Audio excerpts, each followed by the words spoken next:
So, hello. Thank you, everyone, for joining us here today. We've got a handful of people in right now. Chris, I'll go ahead and introduce who Virtual Graffiti is. I'll have you introduce Sophos, and then I'll go ahead and do an introduction for the whole team. So, Virtual Graffiti, we are an IT reseller, your solution provider. We operate 50 plus different cyber stores to give you really knowledge at your fingertips here. That knowledge allows you to make great purchasing decisions and then really get best of breed technologies. Chris, why don't you give us a little bit about yourself here? Yeah, thanks, Dave, and welcome everyone. So, as Dave mentioned, my name's Chris Goldsmith.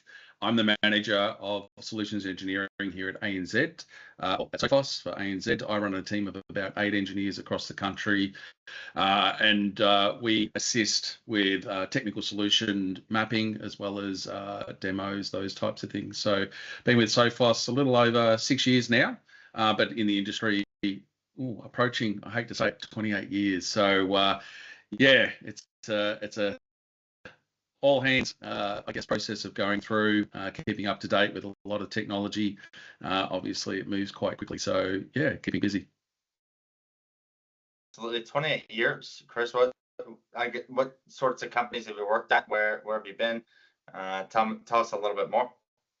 Yeah, so I've worked across a few different industries. I worked at HP. Actually, it was Compaq back in the day before was bought out by HP. As a service desk manager, I've worked at a number of security vendors, including AVG and Avast, looking after endpoint server protection as well as RMM platforms. So, yeah, I've been across quite a lot. Cybersecurity focused mainly for the last 8 to 9. Again, something that I guess in this industry's quite a long time, but always challenging and always keeps me on my toes. Yeah, amazing. Okay, so I'm the general manager here at Virtual Graffiti. I've been at Virtual Graffiti for 8 years or so now. I've worked similar to Chris, probably at some Gartner leading Magic Quadrant vendors across backup, disaster recovery, privileged access management, as well as some other solutions. Been a long time security practitioner and looking forward to our session here today. So just to kick us off, the AI, Chris, it's the hot topic right now. We've had chat LLMs come out. AI's been around for a few years. Why all the hype right now? What's Sophos' AI vision? Tell us a little bit more.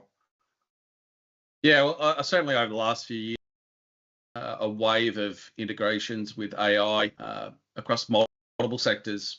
This is obviously driven from advancements in new technology, global enthusiasm. We have co-pilots, we have summarization models, code assistants, chatbots.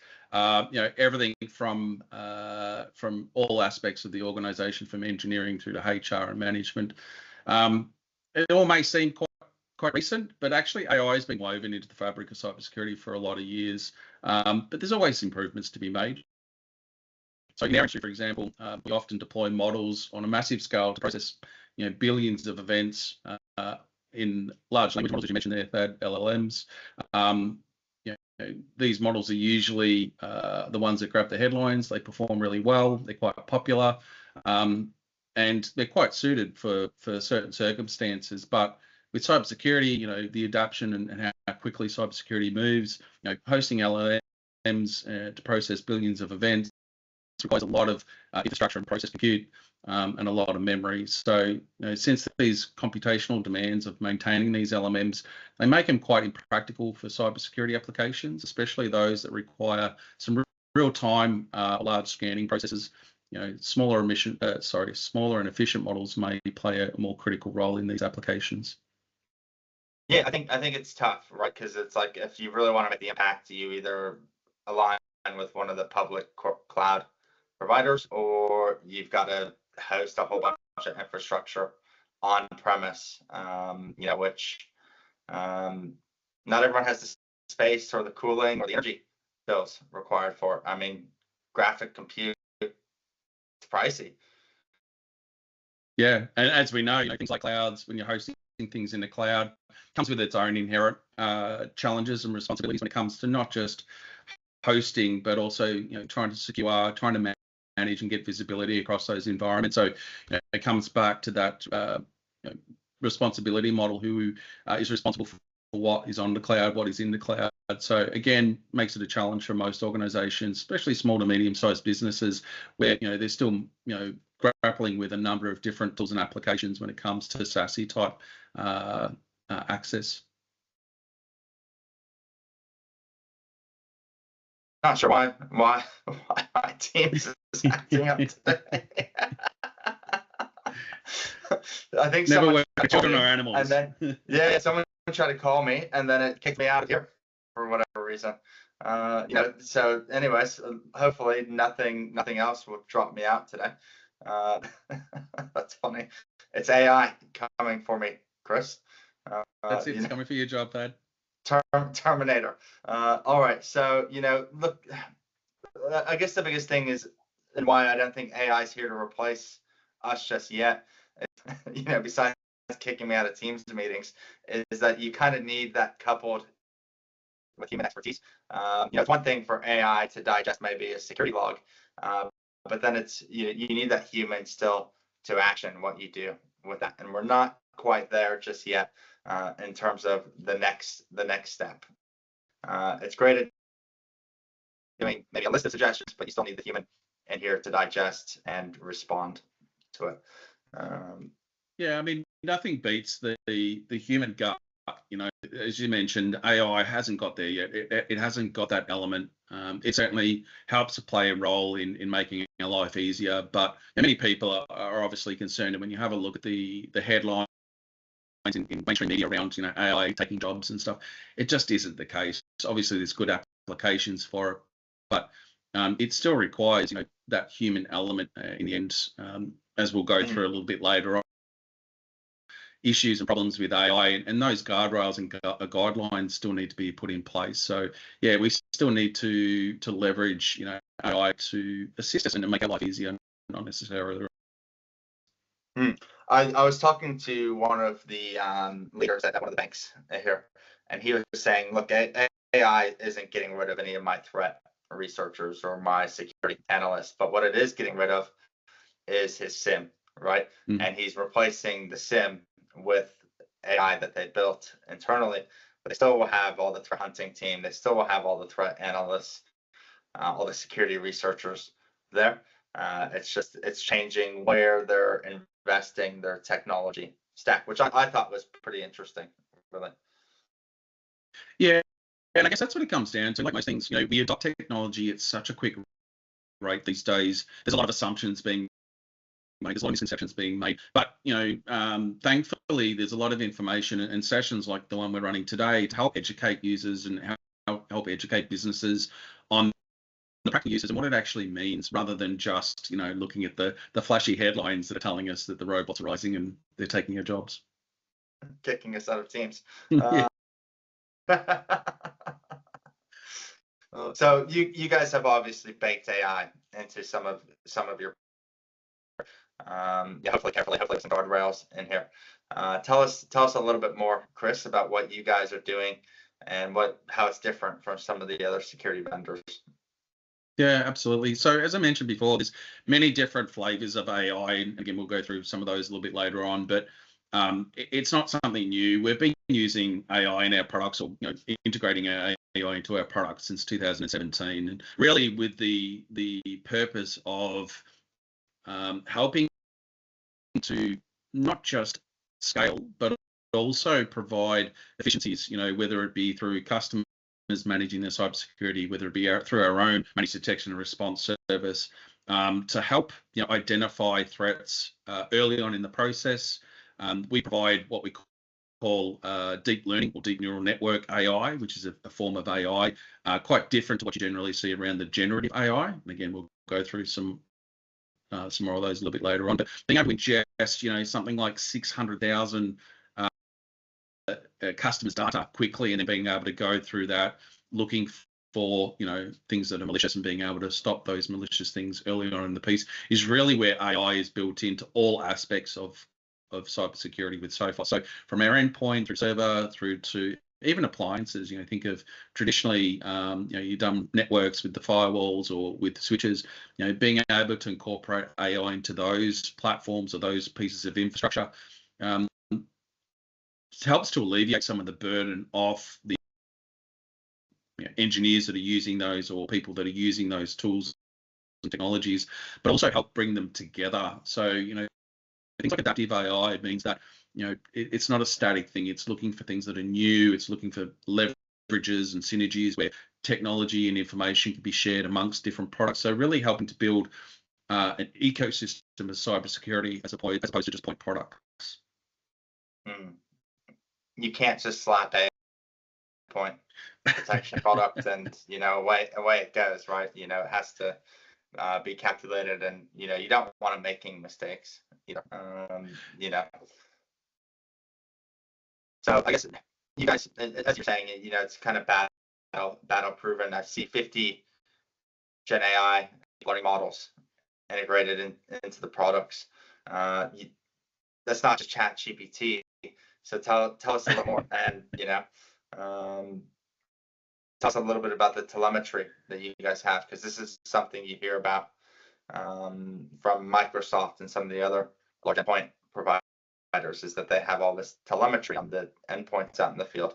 Is it similar for you? Yeah, so as we know, since working from home and COVID, that the traditional office network is really decentralized. No longer swathes of employees sitting behind a fixed corporate network that's really locked down. They're moving around, they're mobile, they're using different devices from phones to tablets to laptops. So really the edge of cybersecurity has moved from a perimeter around the network to each device. And with that, again, brings the inherent problems with how do we secure these? How do we bring the same level of capability that we would provide within a fixed network to end users on things like laptops? And the way to do that is through, obviously, endpoint. So endpoint protection and endpoint, what we call XDR, so extended detection and response, or EDR, endpoint detection and response. And there's a lot of treasure trove of information. So when you think about all the activity that a user would go through in their day, from opening emails to surfing the net to accessing applications to logging in, these are all areas where cyber criminals thrive and look to try and breach an environment. So the ability of being able to again natively build in AI into our endpoint client means that we can perform a lot of that activity quickly and easily, being able to scan URLs for malicious URL, being able to scan emails for things like natural language. We know that threat and criminals are building more capabilities within their phishing capabilities, so they no longer spell things badly. They're using AI to do spell checks and to really up their game when it comes to delivering phishing emails to try and trick users. So the ability to be able to scan that with something like AI quickly and easily, and also leverage the telemetry from other areas. So I can look up in real time if we're seeing information or data that's coming in from another point in the world. As you mentioned before, we've got hundreds of thousands of customers ingesting telemetry into Sophos.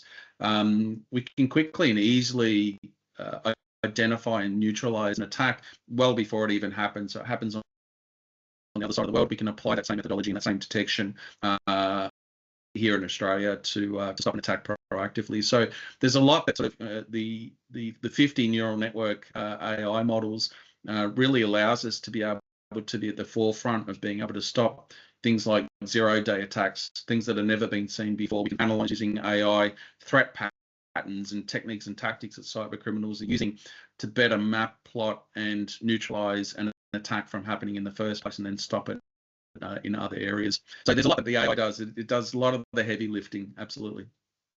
And you mentioned something interesting that I've heard too, is the spell check that they're starting to use. You used to be able to tell a spam email bang on, right, by looking at it for 1 second, being like, oh, he misspelled dog. How many people misspelled dog? So yeah. Well, there's the other adage where something that has an A in it, between having, I don't know if you're aware of this, but cyber criminals typically would use the normal A as opposed to the Cyrillic A. If anyone's looked at, if you have a look at the presentation today, something that really is simple and as benign as that, it can be overlooked quite easily. And again, that's where AI can scan for natural language and look at that type of problems a lot easier and a lot quicker than the human eye.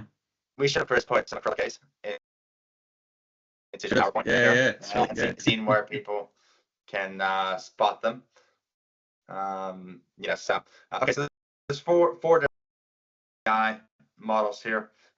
Sophos, I'm assuming, is using all of them. Assuming you have an LLM in your knowledge base, or if you're not today, you plan on having one for searching that knowledge base. Tell us, I guess, how you guys have integrated each one of these types of AI into your products.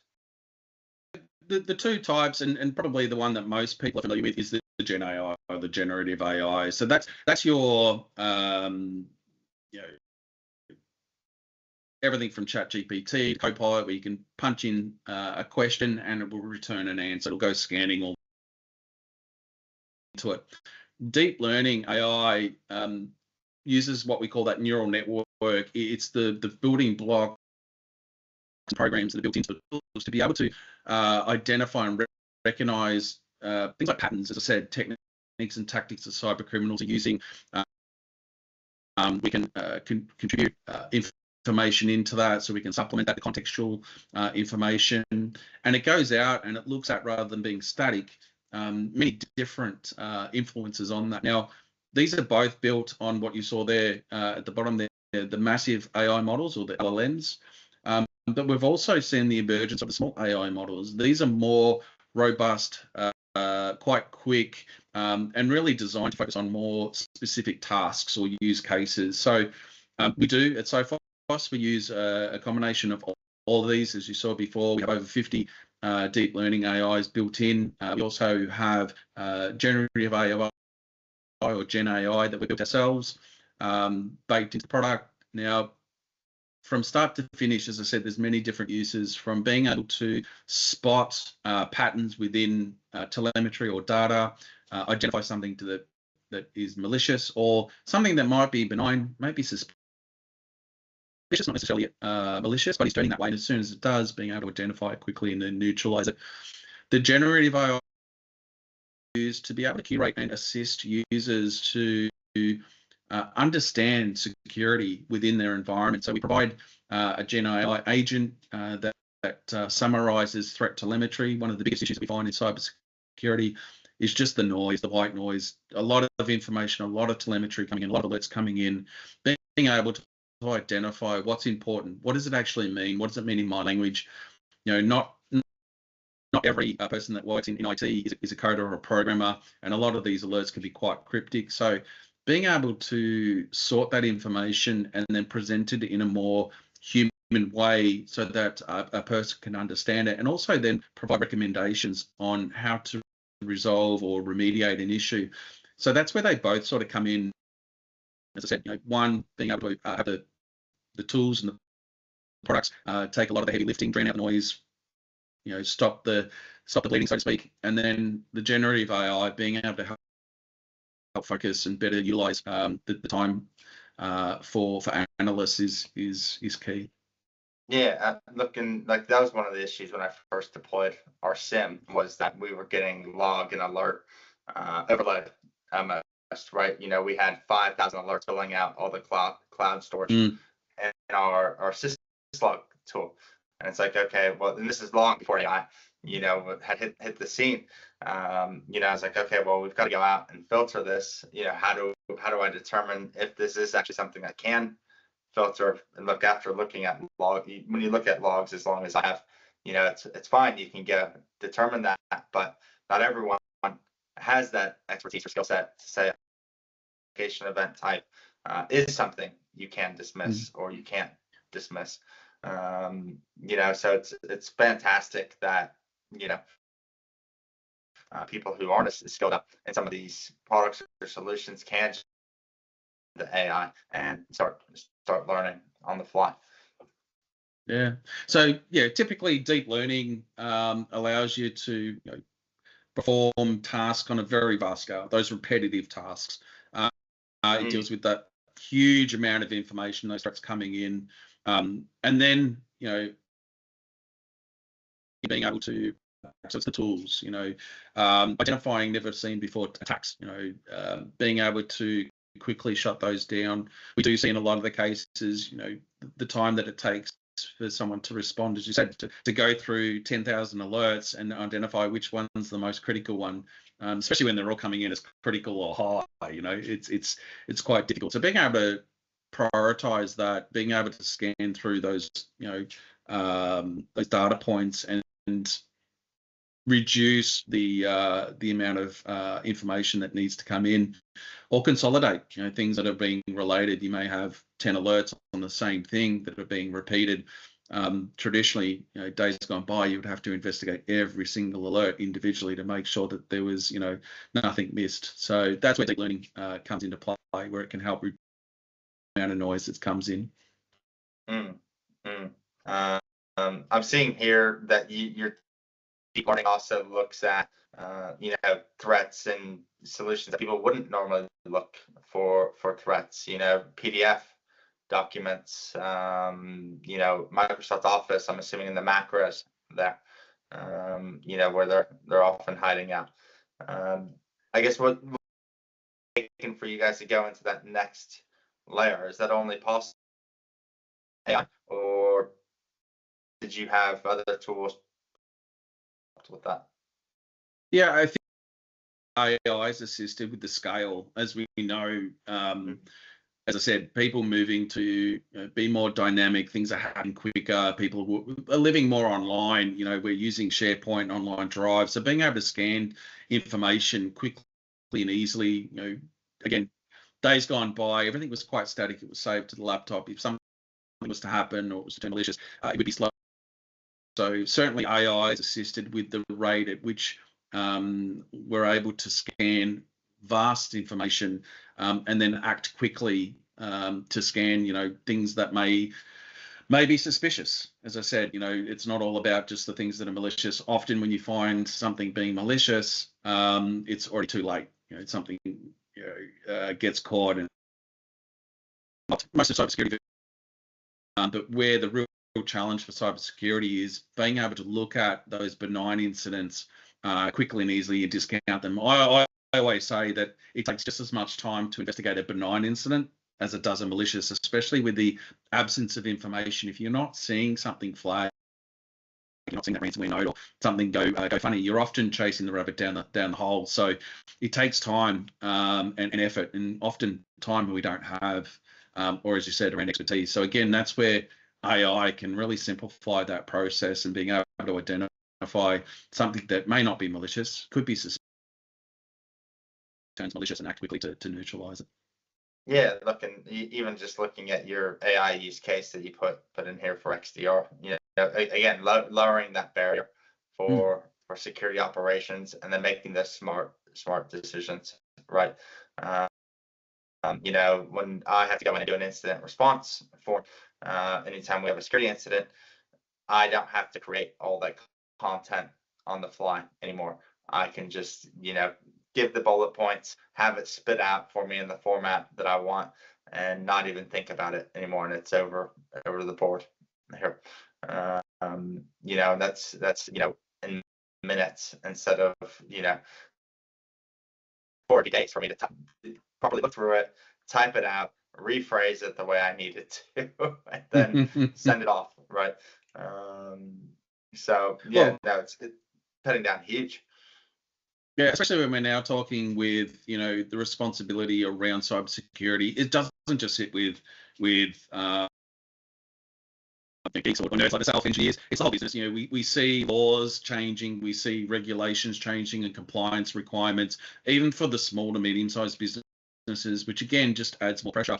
But being able to, as you said, ingest telemetry, yes, have the protection side of it, but then spit out or provide you with real-world natural language summation of what happened and what steps to take helps the whole business understand. We're trying to get that message from, and as I sort of been working in this industry for quite some time, and the challenge isn't always implementing getting the business to understand the risks if you don't. And often these people aren't vested, in the technology themselves. They're making business decisions. So being able to communicate that and have awareness and understanding across the whole business, from the CEO to the CFO, all the way through to everyone in the organization, helps to build the cybersecurity posture and culture of the organization. Absolutely. All right, I know we talked about Sophos AI here and how you guys are doing it. We've talked a lot about AI in general. Talk to me about a little more, I guess, on your AI powered defense. So how are you mitigating risk here? Yeah, so what we look at is a number of requirements when it comes to cybersecurity and the use of AI. So first is, how do we mitigate that risk? As I mentioned before, being able to prevent or stop an incident happening very early on, obviously, is the best case. We will come through the goal even gets the house. So, being able to build AI into things like managed risk, where we're looking for vulnerabilities. We're looking for the likelihood of those particular vulnerabilities being exploited, and what relevance they have with an organization. Again, a big challenge for organizations, especially around patching and vulnerabilities, is, does this relate to me? Especially with SaaS application. And I spoke about the rise of SaaS applications and being that one step removed from the management of those applications. A lot of organizations find themselves unsure if they're actually susceptible to particular vulnerabilities, which means one or two things: they overlook it, or they dive too deep into trying to patch and fix things that just aren't relevant to them. So being able to build AI to take into context your own use case, what vulnerabilities are in my environment, what is relevant, and what level of severity are they? Are they things that potentially could be down the track? Not all vulnerabilities are built the same. They're not all created equal. Some are worse than others. When you think about vulnerabilities in some of those key factors like identity or applications that you're using around passwords, perimeter firewalls, those types of things. So that's where AI can help mitigate the risk. It can assess all the telemetry that's coming around in your environment, as well as taking in information externally to see what is being exploited externally as well, and then provide you back with a sound visibility and understanding of what is relevant for you and what should be a priority. I think too, like you're not you look at Signal's directorate requirements, and you're not required to have every patch out within 48 hours, right? That'd be nuts, right? But critical patches you are expected to have pushed out right away. But if it be slightly out of date and it's not a critical vulnerability, look, understand you don't want to put right away. But yeah, no, it's good that you guys actually have a ranking and a rating for these as well. So that does make it a little easier for people. And you think about those cases where there has been a patch. There may be other mitigations that you need to put in place. So being aware of those vulnerabilities, as you said, patching things is critical as soon as you can. But in the case of maybe you can't patch, or you can't patch right now, or you have patched and it wasn't efficient. We saw with the Hafnium debacle or saga, a number of patches being released which didn't fix the issue over the course of a couple of days and weeks. So again, being able to consolidate that information and provide you with a summarized event of what is going on, what's relevant in the environment, can help put in other mitigations. There may be things around that you can put in place while that patch is being written up or prior to it being deployed. Or in some cases, there just aren't patches. Oh, look, I mean, I remember this is going back years ago when it was like every Intel chip had a vulnerability in it, right? Yeah. And it was, from, I think it was like 2019, anything before 2019 a security vulnerability. There's no patching that, unfortunately. That's it. But it's just, look, if the right firewall was in place, or if the item wasn't exposed to the internet, fantastic. You can mitigate that risk enough. So look, I see here blocking threats. Your web protection models and endpoint and firewall are detecting malicious URLs, phishing websites, and other web-based threats. Where's AI step in here?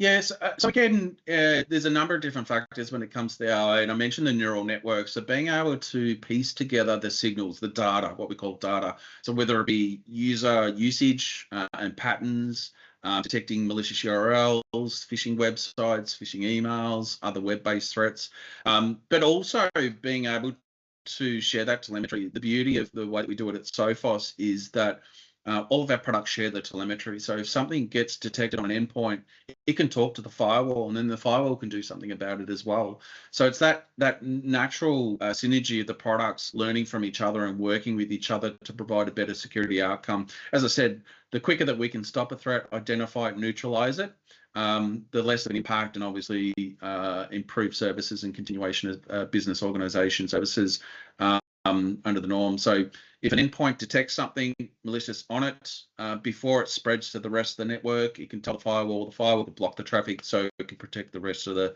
devices on that network, and vice versa. Coming back to the endpoint detecting something that it's never seen before, it can share that telemetry, roll that back in, and then start to build active defenses. So we have something that we call active threat response within our endpoint, which is AI based.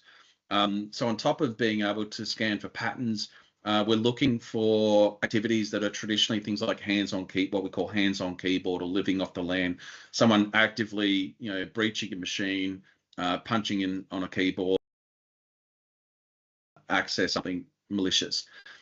Being able to identify that quickly using AI, we can then ramp up the security on that endpoint automatically without human having to intervene. So the agent itself is aware enough to say, this is hands-on keyboard activity. I'm going to start building my defenses to stop this, to neutralize the attack. Once the machine becomes clean again and okay, those shields can then start to reduce back to a normal operating procedure. So again, elevating the security, but also alleviating the need for that human to quickly jump on, identify, and try and neutralize a threat that's on a machine, and then protect the rest of the network. I think the biggest thing too, since AI's come in, is that these four steps that you guys have outlined here, this used to be a week or 2 week long exercise with an org, right? And you probably remember the cyber kill chain here before MITRE had really come out. You'd watch something in that kill chain taxonomy for a few days, really, as it moved and as you continued your investigation. Whereas now, this whole conversation, within the 2 minutes of us having this conversation, you could have done all 4 steps in here, or Absolutely. automated it, especially using some of the advanced playbook functionality that's available out there today. Yeah, absolutely. And again, that's key where we talk about being able to respond, not just about getting visibility and stopping the threats, but then, moving to the next one, I guess, being able to investigate and then respond to attacks. That's where the AI really comes into play, and helping to normalize, cut out the noise, focus where your attention needs to be, where it's the best ROI, return on investment, where your analysts with limited, resources and budget is being able to be best spent. And not to mention, as we see in most cases, the products can stop a lot of the threats. Like we talk about 99.98% of threats are stopped by the product itself. But all that really good telemetry and what happened and summation of that activity is great to help proactively stop threats. So how did it try to get in? Where was it stopped? Where do we need to focus a bit more on our cybersecurity spending, or bolster our cybersecurity posture? So again, the telemetry and the awareness and the learnings from what's going on is super important. And again, that's where AI can turn that around and help produce, things in natural language around response actions and investigation. One of the big things I'm talking to people about security programs is that, it's never a one purchase and you're done thing, right? You need to have the state of mind that your security program is always in a state of constant improvement, right? And the solutions you're looking at tomorrow are better than the ones you have today, and you need to implement the better security controls tomorrow, or harden, build the castle walls, as they say. And AI should definitely be woven into that, as well as your human expertise. So look, in-house, you guys have an AI team. See, I didn't even know that. Really. Yeah. Yeah. So we've got, I think, over 60 people now in our AI team, including our SecOps. We also have data scientists. So our data scientists are the ones that have been building our machine learning models, the neural network models, for many, many years. So as I said, AI is not something new to us. It's been around for quite some time. And talk to us about your SDLC, or your process here, because we've seen some companies rush, and we won't name names, rush the software lifecycle a little bit, and then some Windows machines get bricked, or all the Macs go down. SDLC is under further scrutiny. Talk to us about how you guys develop. Yeah, absolutely. So we subscribe to what we call security first. So ensuring that in everything that we do, security is the number one focus in building that. So again, for many years, and especially covering the size of customers that we do, being able to develop and plan and then release updates and features and stuff is super important, and it's super controlled. We look after over 600,000 customers. We can't just push out something that's going to break. So a lot of our development and R&D, we spend a lot of time in planning that. A lot of things come to fruition over many years and months, and they're constantly refined. So, from concept, from designing and planning, all the way through to, releasing early access and tested. We got what we call dog food. So we tested internally. We have beta release testers. A lot of our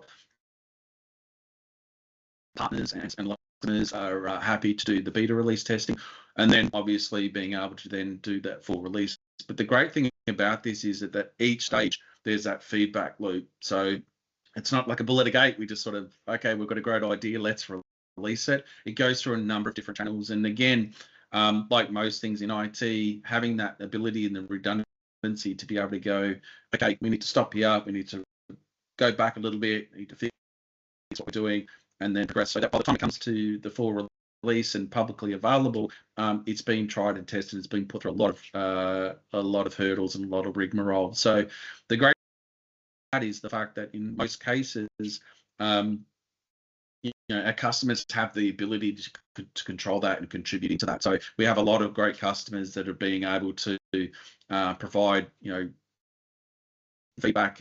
Again, no one shoe fits all. So being able to support a diverse range of customers means that we get a lot of diverse testing, a lot of diverse feedback back from our customer base, and then also the release of that. So we don't just go blasting it out. We do stage releases over the course of potentially a week or two in different regions. So again, it's a controlled release. It's not just a case of, hey, we need to push an update out to everyone. And with AI, it also assists with us not necessarily having to push as much to the endpoint, because the AI in itself, the models and the way that the neural networks work is it's not relying on one component. It's not relying on one point of failure. So if there was a decision that was made, something was pushed out, there's redundancies that are built into the program. It doesn't necessarily just collapse in a heap because it's come to some bad code. So there's a lot of processes, and Secure by Design helps us, augment that and complete that process from start to finish. Mm, we're just in the interest of time here, Chris. Yeah. We've been having a riveting conversation. We're going to have to speed through a few of these slides here. Sure. You've got an AI assistant. Is this in every Sophos product today, or is this slowly being released out to each product? Yeah, so we have a few different AI assistants. One that's in our platform, so in Sophos Central, which is our management plane platform that manages all the different products to help interact with end users on a day-to-day basis. You can ask questions, it can summarize, it can keep you informed. We also have within our portal our Sophos AI assistants, which again helps people get to answers quickly. So whether you're dealing with a threat, or whether you're looking to configure or trying to follow best practice, again, AI can help go through all that telemetry and help answer those questions for you. So it's a tool. It's really something that's there to help supplement IT teams in every aspect, whether it's as I said, hunting for threats, looking for threats, dealing with a threat, or simply just wanting to find out more information on how to build cybersecurity maturity or improve a security posture. The AI, as I said, built into Central, being able to analyze data that's coming in, threats that are coming in, contextualize those threats, build cases, so you're not waiting for an analyst or a human to go in and say, hey, I think this, I'm going to create a case and then create 10 cases from 10 different alerts. AI can help correlate that information and say, hey, these 5 things are all related to the same thing. They may look different, but they're all related to the one type of attack. Put that into one case, and then also follow up. How do I get to the insights? How do I get to the true nature of what's going on? So you can search through information. You can find out MITRE. You mentioned MITRE, and MITRE's a great framework to be able to standardize techniques and tactics that cyber criminals are using, but also provide insights at your fingertips. You're not having to go off and look through encyclopedias of information. Now you can do it all from the one location using the AI assistant. I see in here in the response, the observed MITRE techniques, and this is something that I'm trying to get my team to do more and more, is to use AI to kind of justify why we do things certain ways, whether it's from a NIST manual or an ISM manual, being able to reference it, so it's not just our word. That's important, but then it's also documented somewhere thing. And I think one of the many beauties of AI, that's that. What's Gartner saying in here? Well, it's funny because Gartner's saying that what we call multi-agent. I haven't really gone into that. Multi-agent AI in threat detection and response will rise from very small to quite a lot over the next few years. So 70% of all AI implementations will use what we call multi-agent AI. So we spoke about large language models, and we spoke about generative AI and that smaller language model. This introduces what we call agentic AI. So, and again, if you follow the AI chats and information, we've gone from little Clippy, if you remember Clippy, the contextual helper, going in. Hey, I want to do this in Word. Moving that and progressing that up to interactions, so conversational agents are being able to interact, write queries. The generative AI, which isn't just giving a candid response, it's taking into consideration context and going through and piecing together a response, through to what we call agentic or autonomous AI. So this is multiple machine models that work together. So AI talking to AI. Now, it's not the rise of the robots, I promise you, but it's doesn't require as much human intervention. It can go out and take context, and they can work together, these smaller agents.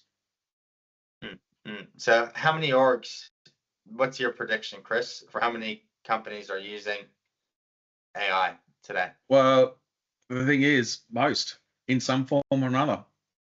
So, when we think about, you mentioned a few of them before, I think from Copilot from Microsoft, we're talking ChatGPT. Yeah, aside from large-scale language models, the adoption of AI has been huge. It's been baked into. You've only got to pick up the latest iPhone or Google phone or even Android, and it now comes with AI.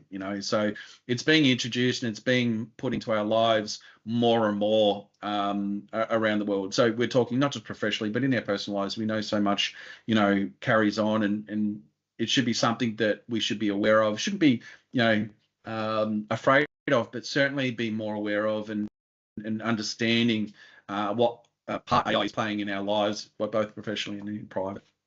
Yeah, I think, this 98% number, some of them might not even know that they're using AI and the products that they True. have deployed from a security point of view.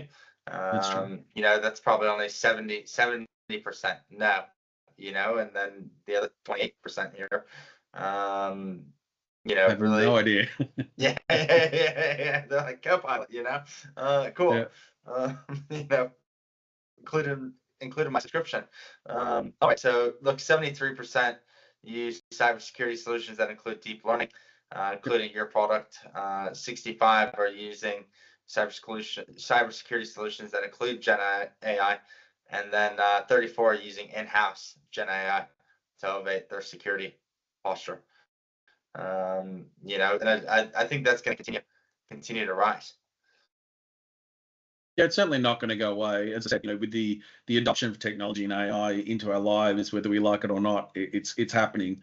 So again, understanding what part it plays, and that's different for everyone. As I said, context is quite huge. So we see different organizations, different sizes, from small to medium-sized businesses through to enterprise, have different concerns or different thoughts around the benefits of AI.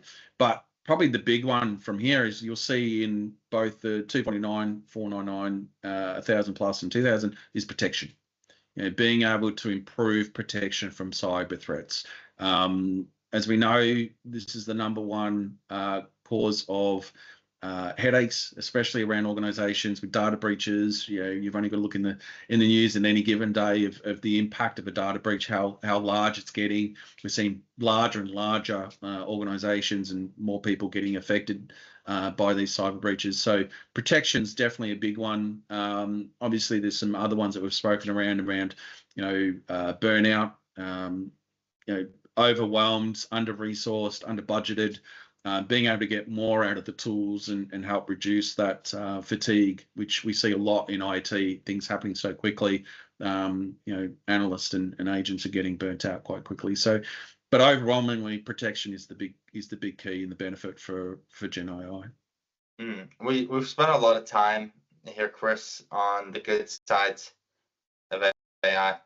Yep. What about bad? What about the ugly? Bad. The risks. Yeah. So let's jump into obviously, that.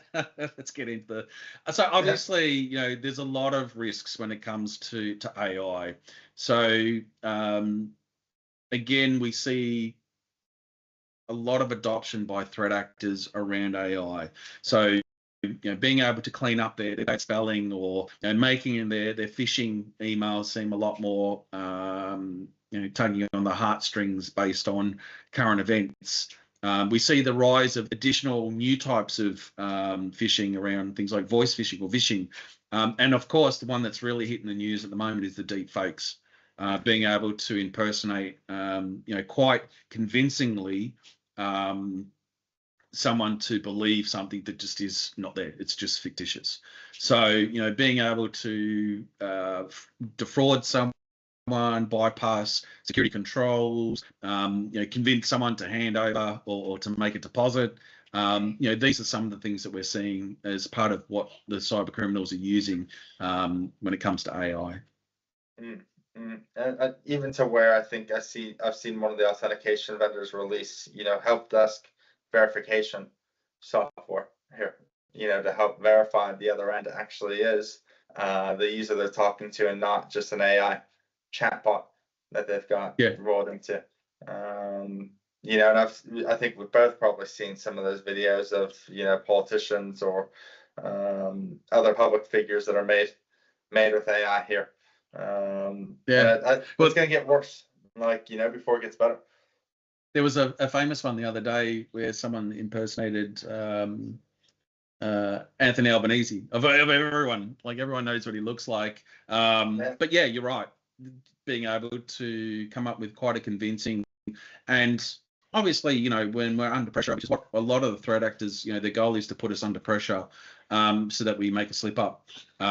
So, quite convincingly, if you've got someone from a position of authority, it doesn't have to be Anthony Albanese. It could be, the financial officer from your organisation or the CEO asking you to do something quickly.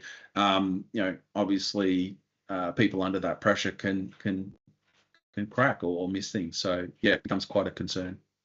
Well, I think even just the pressure of like notification fatigue. I mean, like we saw years ago that Uber hack where they got in by just spamming his password reset 100 times, and he finally just hit accept in Okta, because he had 3 million notifications and didn't know what else to do.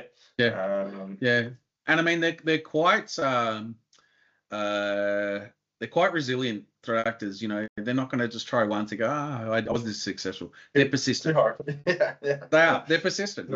And there's a saying in the industry, cyber criminals only have to be right once. You have to be right every single time. So it's a case of we need to be utilizing the capabilities, every capability that we can to help meet and exceed threat actors in their achieving their targets. Oh, even like I know we jumped in the operational side here, stopping data leakage into AI as well. That was one of my first concerns here, is that we'd be having team members upload customer lists into AI that we didn't have control of, and saying, hey, make this an easy call out list for me. And then boom, our customer list is in some third-rate, GPT clone, because one of the guys got the URL slightly wrong, right? I think that's a huge operational risk. But then I think finance teams are looking at how do we reduce headcount in the IT team? They should be using AI here, which I'd argue probably the opposite. You probably need to increase headcount, but that's Well, I mean, look, you've only got to look famously the other day, Google leaked a whole bunch of queries that someone had punched in, people who are punching into Gen AI. So yeah, it's a real concern, the information that goes into, not just what comes out, because two things, obviously, as I said before, when you're using any type of AI, especially if it's a SaaS-based application, you don't own the information. So fortunately for us, here at Sophos, we use our own chat or generative AI, which is in-house. It's been built by us. So it's the ability to be able to control and manage that information, and keep it secure and safe. But for a lot of organizations that don't have the ability or the resources to be able to build that themselves, they do rely quite heavily on this public forum around, the different types of generative AI clients that are out there. But again, it's a risk and something the business needs to understand, and help either mitigate or accept that risk. Yeah, look, I mean, from my point of view, it's like investing in Copilot was one of the easier ones to tick off, because it means people aren't out looking for other AI solutions to go leverage, right? You guys should consider making your AI public for everyone to go use. Anyways, don't let me talk to the board. More than happy to. Their ears are open. No, you're right. So part of our ethos is as well is being able to take the capabilities and the resources that we've got, and how do we deliver that? How do we make that accessible to our customers in an easy fashion to adopt, and then provide transparency around what we do and how we do that. So, again, being able to provide those resources to customers, as you said before, we've got teams of AI people, we've got our own AI models that we've built, we're bringing that into the product, I hope helps to reduce the reliance that customers are needing to go to an external source, where they can quite securely and safely trust that what they've got in their security tools is secure, and it is delivering those benefits to them to help elevate the cybersecurity posture. I think the hard bit is that the security solutions will cost, as Rob says here, the solutions will cost a little bit more now, because running graphics card farms at Sophos headquarters probably isn't cheap at all. And it adds to that cost. Look, I think for the better, right? But but there's one final point. Yeah. Sorry, we all want to get more out of our time, don't we? And if we can do that with AI, it's not necessarily about replacing someone, but it's making people more efficient.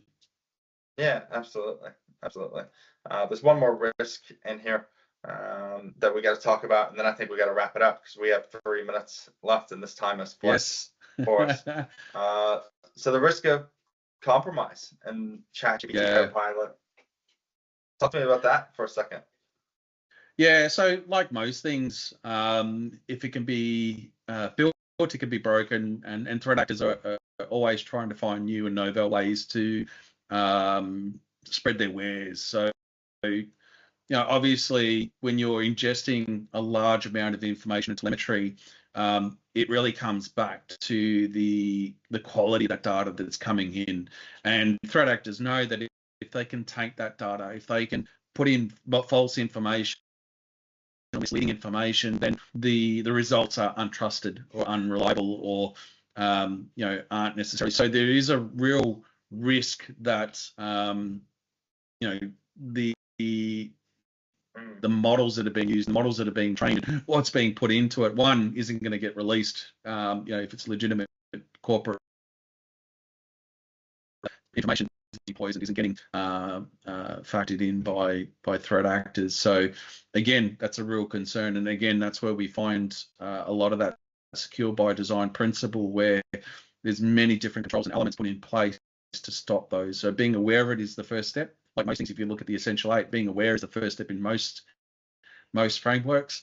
The next is then being able to make a determination and implementing those steps. So being able to be familiar with that, it's quite big in the threat landscape or the investigation, where we constantly observe, orientate, decide, and then act throughout the whole life cycle of implementing AI and its development. No, not familiar with that term. I'm gonna have to research and read it more. Yeah. Yep. What is it? What is it for the people on the? It's OODA. OODA. It's a military term. I'm ex-military from years gone by, but yeah, it's a principle that the military has been using for many years. It's about not just reacting like just knee-jerk reaction. It's about observing, then orientating depending on the information that you're observing, deciding or determination on what you're going to do, and then acting, and then constantly coming back and redoing that and reevaluating. So it's something that's a guiding principle that threat investigators and incident responders work by, where it's an evolvement. Chris, we are out of time, and I saw we had a few people drop off in here on us. I do just want to thank everyone. I want to leave the floor for questions. Our team here at Virtual Graffiti will actually be in touch to ask any questions. So don't stress if you have to run here.